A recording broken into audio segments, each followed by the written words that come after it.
Hello and welcome to McKinsey Live.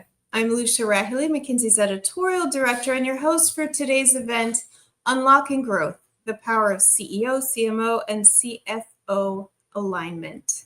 As always, this series of live events is designed to bring you closer to our leaders and their research on some of the most pressing issues shaping business and the global economy. We do aim to make these events as interactive as we can, so please feel free to use the Q&A functionality, and we will at least try to answer a selection of your questions as time allows. Joining us today, just back from a foray to the French Riviera for Cannes Lions, are two of our senior partners and marketing experts, Kelsey Robinson and Shelley Stewart III. Kelsey is based in Boston, and she leads our marketing practice, working with consumer-facing brands to drive sustainable top-line growth. Her work spans customer analytics, omni-channel strategy, digital marketing, customer acquisition, and more. And Shelley is based in New York. He serves clients across a range of sectors, including private capital, advanced industries, telecoms, media, and technology. Shelley is also the global leader of McKinsey's reputation and engagement function, and he chairs the McKinsey Institute for Economic Mobility, which is effectively our think tank focused on building a more inclusive economy through cross-sector collaboration.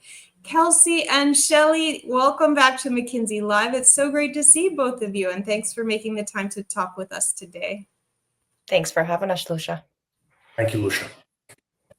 So let's get rolling. Obviously, the current global business climate is rife with uncertainty in a range of ways, macroeconomically, geopolitically, technologically, given the advent of Gen AI and now agentic AI. And amid all this change and volatility, growth continues obviously to be imperative, but it also risks being elusive for some organizations. We just released some new research at Cannes Lions on how to reignite growth successfully, in particular by homing in on the relationship between the CMO, the CEO, and the CFO, and harnessing the power of that partnership. Shelley, again, you were on the ground at Cannes and shared that research with a number of CEOs and other executives. Talk to us a bit about the vibe at Cannes and also how the research was received and some of the key takeaways that resonated with the folks whom you spoke to, just high level, if you would. Absolutely. Thank you, Lucia, and thank you for having me. Look, the energy on the ground at Cannes was incredible, and I had the privilege of sharing this research across a number of different panel formats, and it really did stimulate a really healthy and robust discussion. Let me start with where you started, which is leaders, CEOs, they are navigating a incredibly dynamic and complex set of situations. You talked about the rapid rise of generative AI, and that's impacting all industries, all areas of all businesses. And so people are just trying to get their arms around that. Second is obviously geopolitical uncertainty. There's all sorts of stuff going on in the world that has implications for our clients, and folks are really trying to get their arms around what it means for them today and tomorrow. Shifting supply chains, I mean, just tons and tons of disruption. At the same time, customer behavior is becoming much more fragmented. Consumers are engaging across more than 10 channels on average. And we find increasingly that no single executive or function owns the customer anymore. And this makes it really hard to deliver consistent growth. But we know how important delivering growth is for investors, for shareholders. And so there's a bit of this temptation in moments like this of disruption to focus on efficiencies and productivity and cost. And while those things are important, we know they can't come at the expense of also focusing on growth. And so we really tried to reemphasize that through this research, and now is the time to do both. And growth is still going to be the most important thing over the long run. Great. Okay, so growth, you're saying it's, always vital, but tougher than ever to sustain in this current complex climate. What did the research tell us about the role of the CMO specifically in this growth calculus, this growth equation? Kelsey?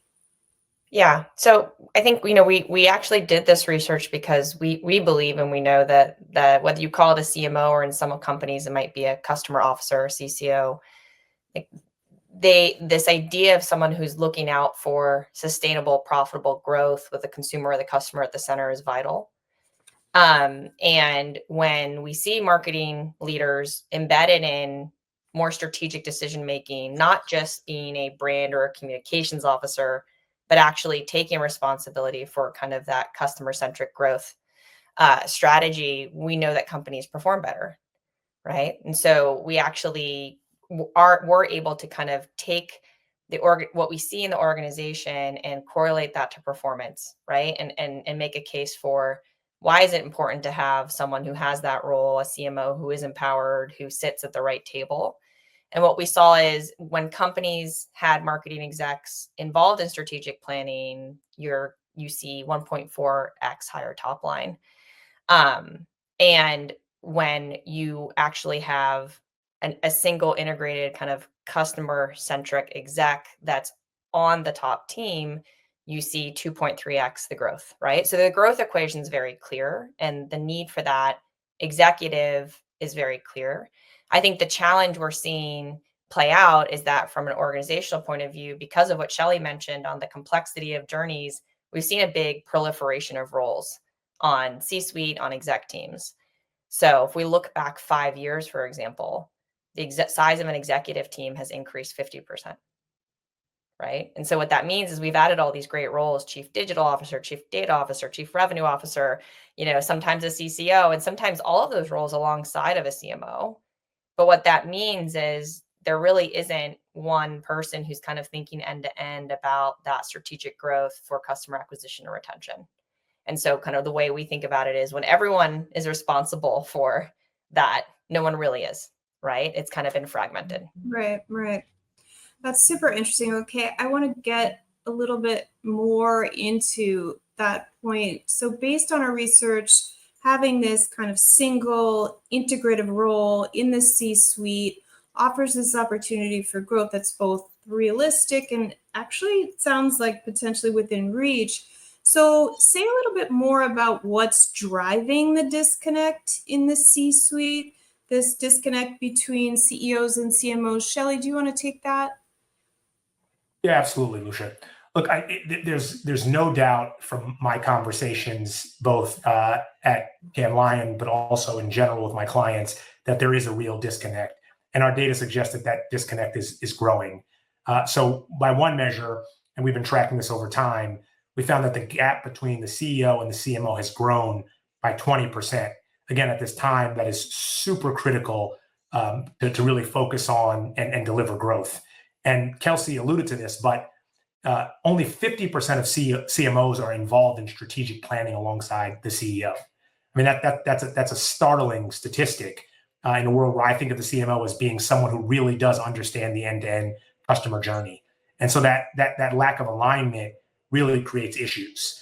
The other evolution talked about is marketing has gotten more complex as the customer fragmentation has increased, as performance marketing has gotten more complicated, more ways to do it, more different metrics for measurement. And we asked this question of whether CEOs understand modern marketing, and 65% of CEOs said they're confident. Only 70% of CMOs actually believe the CEOs understand modern marketing. And so that's a really troubling thing. And again, at a time when CEOs are grappling with all sorts of other issues. And so again, it gets back to this point of disconnect that really is to the detriment of the customer and growth. Okay. And let's bring in that sort of third leg in the triad we've been talking about in the research, the CFO. Kelsey, talk to us a little bit more explicitly about where and how the CFO fits into this axis and why alignment among all three of these roles is both so vital and again so challenging. Yeah, so this year we talked to executives at over 100 of like the largest global companies. We increasingly added the CFO to that discussion, right? Right to your question, Lucia, because it is really that kind of trio that we think is important to unlock the growth potential we're talking about, right? And the CEO-CMO relationship is something we've studied for the last few years. The CFO is also critical in that room, talking about, okay, well, how do we think about resource allocation? How do we think about investment, right? And that's critical as we think about the job and the kind of the steward as a CMO from a customer and consumer perspective. And I think the real question for that group is, what is marketing driving for the business? Like what is the outcome that we see from all of the marketing activity that we do? And I, spend many of my days with the CMOs and the other roles, but a lot of CMOs in my role. And, I think in many cases, there isn't complete trust and alignment in answering that question. And, one interesting stat is we asked the CEOs and the CMOs, we will ask the CFOs next year, but I'm pretty sure it'll be the same stat. Did they think that marketing was underfunded as a discipline? 80% of CEOs and almost 80%, about 77% of CMOs said yes. Marketing for my company is underfunded. But then if you look over the last year, the actual dollars going to marketing decreased from 9.1 to 7.7% of sales on average. And so clearly there's this kind of disconnect between the aspiration for how we want to fund the discipline and the growth we want to see, but then the dollars that are really going towards it. And to us, that underscores the need for the involvement of the CFO. And then, the stats you see on this page were also really, really telling, we think, from the research this year. 70% of CEOs told us that part of how they assess marketing's impact is year-on-year revenue or margin growth. So that's part of, it might not be the only thing they use to gauge marketing's impact, but that is part of how they viewed it. But only 35% of CMOs had that on their list, right? When we asked, how do you kind of view how you communicate? And so that disconnect right there. And I think a lot of CMOs would say, well, we don't own the whole P&L. We can get into that in some of the Q&A maybe. But that lack of alignment, I think, really shows the challenge that a lot of companies are having. It's a really big problem. Yeah, that makes sense. I mean, that's a pretty clear misalignment. Both of you are veterans of this McKinsey Live program. And as you may remember, our audience tends to be super focused on the how to enable change and positive impact. So tell us, what needs to happen, practically speaking, for business leaders to begin to address this misalignment and bridge this C-suite gap? Shelley, do you want to take that? Absolutely. And Kelsey and I are on a singular mission to bring the CMOs back. And that's what this starts with. We feel as though CMOs, genuinely great ones, know what drives growth, but they're often stuck in this gap between insight and execution. Sometimes the role's too tactical, but we think there's a clear opportunity. And so there's three things that we've highlighted. One is give marketing custody of the customer. So let marketing really own the customer journey and be that single point that feeds to the rest of the organization, feeds to product development, feeds to the sales organization. Two, adopt that general manager mindset.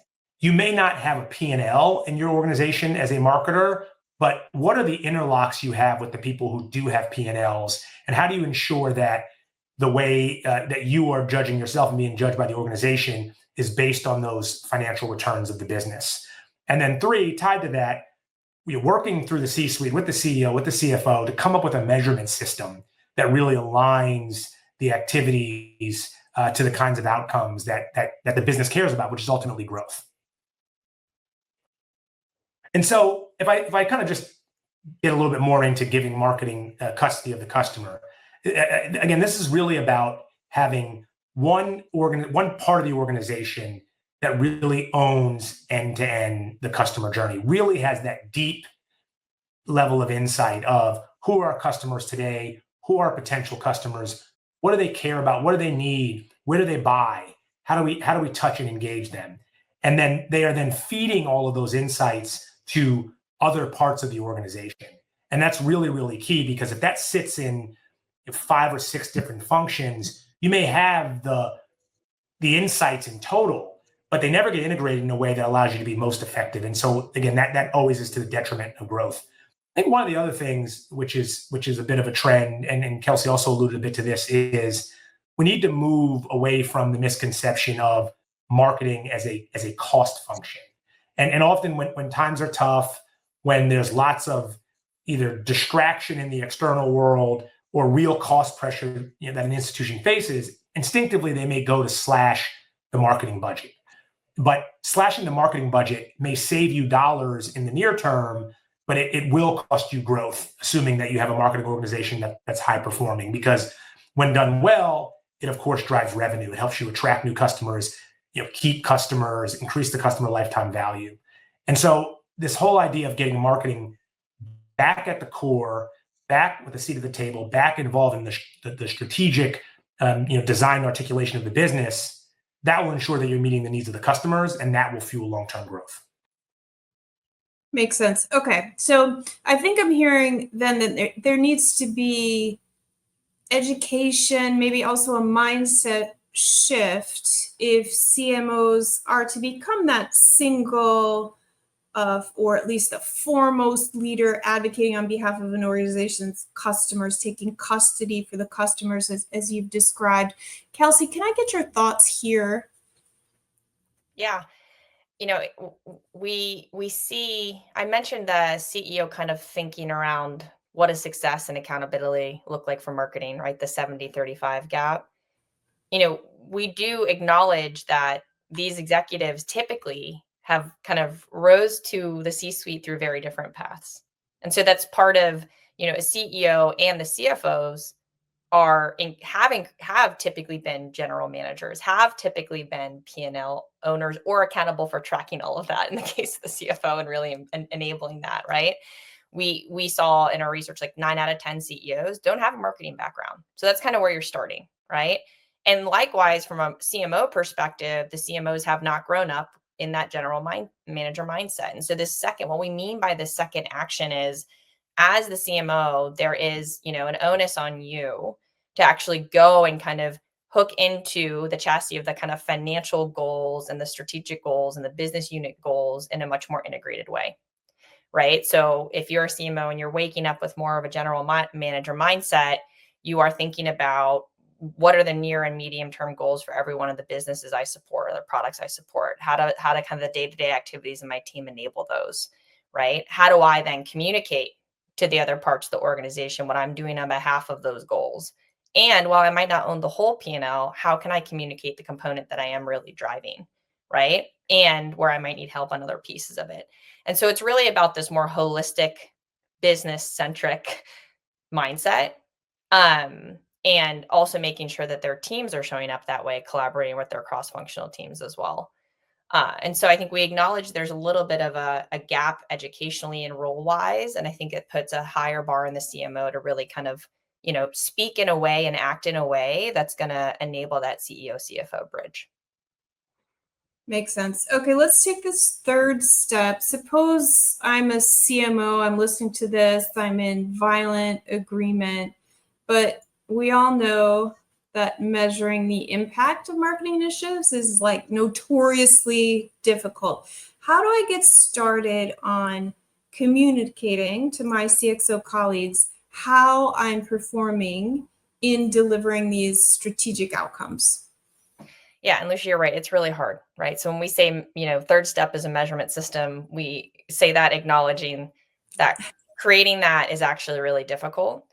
I think our observation is over the last 10 to 15 years, you've had, a huge growth in very measurable, very kind of direct response marketing. And what that means is, the CFO, I think, gets excited and comfortable around, okay, I can put this many dollars in and quickly see the outcome, right? But that doesn't keep kind of a healthy cross-funnel, cross-customer business, right? And so I think a lot of the challenge that these companies and our clients have run into is, how do I kind of prove and align on what I'm trying to drive? And that's not just direct sales right now, but it's also cultivating kind of the short, medium, and long-term health of the business. And this is something you have to do in that trio we talked about, right? Like you have to have all three of those execs really aligned on, what do we mean by this, right? I think the best way to bring it to life is actually talking to one of the features we had in the research itself. So we asked the CMO of GM, Norm de Greve, and We asked a couple other execs there to talk to us about, as he came in, kind of what did it look like for marketing to kind of reestablish itself, right? And you can read it more in the research, but I'll give the highlights. I think, there were really 3 things that he did as he came in. One, he actually developed that measurement framework and said, hey, there's going to be everything from top to bottom of the funnel metrics. We're going to have what he called fast twitch metrics, and then we're going to have customer lifetime value metrics. Let's all align on how we define these, which ones are most important, how we make trade-offs across them, and also the fact that we care about all of them. We don't just care about the fast twitch money now. That's an important piece, right? Second thing he did was they support a holistic portfolio of brands. I'm sure many folks on the call support different business units, different brands, and aligned on how do we think about an allocation approach across this portfolio? How do we really think about how we're smart about trading dollars between one sub brand and the next, right? And then lastly, he established a cadence with his CFO and the broader leadership team, right? So kind of the ongoing dialogue, the ability to live into making decisions based on points 1 and 2. And that really reset it, right? And I think you've seen, strong year-on-year growth there and, real success on some of their primary objectives on EVs too. So I think that's one great example in real life. Yeah, that's super helpful. Okay, we have had a ton of audience engagement today, so I want to get to some questions. Again, a lot of interest in how, and just thinking very tactically in a brass tacks way, what is one piece of practical advice you would give to a CMO and a CEO just to get started? Anything you've seen particularly well in helping to accelerate bridging that divide that we've been discussing? And I'll throw that out. Either one of you can take it. I can start. I think step 1 would be sit down, and if it's a one-on-one or I don't know who else, depends on the teams who you want in the room, have the discussion on what is the goal of marketing and what metrics do I think I as a CMO and I as a CEO or CFO think should be held accountable. The first draft's not going to be right, but actually just sit down and start to have that conversation. What are we measuring? What are my goals? How does that tie to the P&L? And if as a CMO, you actually proactively ask for that, you've already changed the dynamic in most companies around, how am I coming to the table and how am I trying to making sure that my function is accountable? So that would be my first step. No, I think that's absolutely right. I think another flavor of that is everyone cares about the customer. It doesn't matter what business you're in. But I think forcing the discussion around where does custody of the customer sit today, and actually getting the top team aligned around where are the different places where it sits, and putting that in front of everyone and said, how can we have an integrated view if it sits across all of these places? And you as a CMO, you don't have to make that conversation about you, but you make it about the customer and making clear that right now it likely sits across a bunch of different places. And so even that level of transparency at a minimum will force a very good discussion that I hope all stakeholders can be aligned on, which is, well, hey, we need a more integrated view of the customer if we're going to win in this market.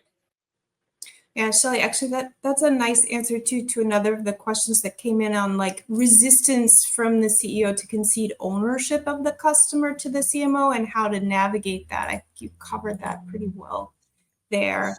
Couple of questions on talent. Many CMOs don't have a P&L background, as the two of you mentioned, and lots of CEOs may think or say that they understand modern marketing, but don't necessarily have a marketing background. That's part of the divide we've been discussing. So how to think about talent in that particular element of the CMO-CEO divide?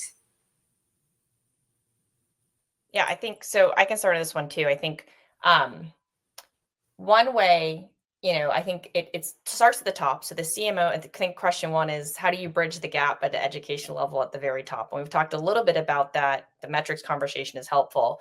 Frankly, I think ideally there is trust in that relationship. I know many of my clients, there is trust, and those execs, the CEO, CFO, CMO are there to all deliver a great performance for the company.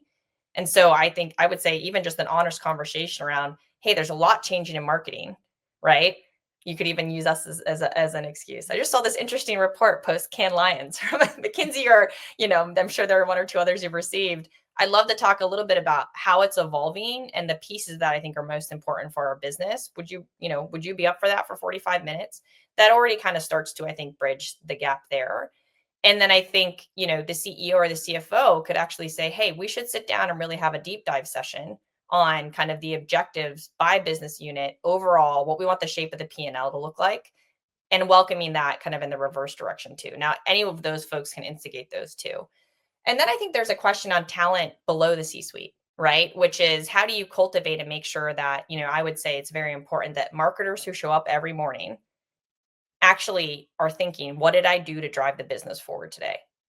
And I don't think marketers and executional marketers or marketing managers or creative directors are often asked that question. Like, what did you do when you woke up and you came to work? What did you do to drive the success of this business forward today? And what's the tangible example or the quantitative example, or even last week, right? So I think there's some of the kind of talent below and really pushing them on their mindset that's important too. Anything to add, Shelley? Well, that was good. Okay, so we're closing in on time. A person after my own heart here has asked for more scuttlebutt from Ken. Any themes you heard emerging, particularly around the topic of Gen AI and now even agentic AI, which has particular ramifications for creative work such as marketing? I would say, go ahead, Shelley. You go first. No, for sure. So I think that the first thing I would just say, Lucia, is this whole idea of navigating through disruption as the new norm was obviously the macro theme, and a recognition that you don't have the luxury to wait and see, right? So you have to be moving proactively to turn disruption into opportunity. And I think that was a theme. That's been a theme at a few of these conferences that I've been at. On the topic of AI and agentic AI, I think so much there.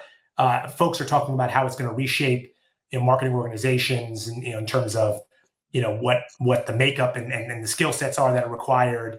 But I think the big thing for me was a recognition in marketing, but really across all functions, that the organizations that win are going to be the organizations where people plus agents are working hand in hand, right? And by the way, the scary thing, which I heard, is that's not just humans asking agents to do tasks. It will be agents also asking humans to do tasks. But my point is a recognition that you have to embrace this technology, and it's not about agents replacing people.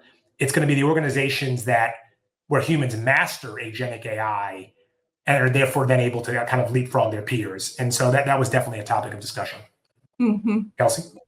Yeah, I think we know that of the disciplines where AI is going to have the most impact, marketing is one of the top three, right? So you think technology, you think customer service, you think marketing typically, right? We did an MGI report on this. And so there's huge potential. I think at Cannes, you heard a lot about the kind of cost and kind of speed components of examples where it has started to really change the game for some companies. I think there was a big shift from pilot to reimagining domains. So from, hey, we did a pilot, we proved we could do this campaign a lot quicker, to how do we take the entire creative process and rewire it front to end? And that's not just about a tool. That's about like reassessing every process step and every workflow. There's a ton of change management in that. Is not just about, here you go, you've got, pick your favorite creative AI tool. So I think that was a big conversation. And then I think on agentic, there was a little bit of acknowledgement of exactly what Shelley said, is like, the world is going to fundamentally change. How are we going to maintain the creativity and the inspiration and the role of, all of that? And it is what Shelley described, which is it has to be a human and answer, right? And how do we embrace agentic as a way to help us, find time efficiencies and reallocate that time, versus fearing that the marketing ecosystem is going to dissolve, which, like, there are some articles out there that are very pointed around what that future looks like. And I think most of the folks at Cannes felt like that isn't necessarily the outcome, but we've got to work to make sure that that's not the outcome. Super interesting time. Okay, unfortunately, that brings us to our close. This was a fantastic discussion, Shelley and Kelsey. Thanks again for being together with all of us today. Thank you, Lucia. And as always, many thanks to all of you in our McKinsey Live audience. You will be able to find a replay of this and previous McKinsey Live events, as well as more of our research on the power of the CEO-CMO CFO partnership, and also on agentic AI. We've just published a couple of interesting pieces of research on that as well on our website, mckinsey.com. And be sure to join us in July for our next event on the top tech trends to watch, speaking of AI and what they could mean for all of us. This is a major piece of research for us every year, and these rapid advances we've seen over the past year are sure to make it like super interesting and provocative. We'll be in discussion with a couple of our foremost leaders and experts on this, Lorena Yee and Michael Chewy, who are both lead authors on this research. So see you there. Have a great day or evening and be well.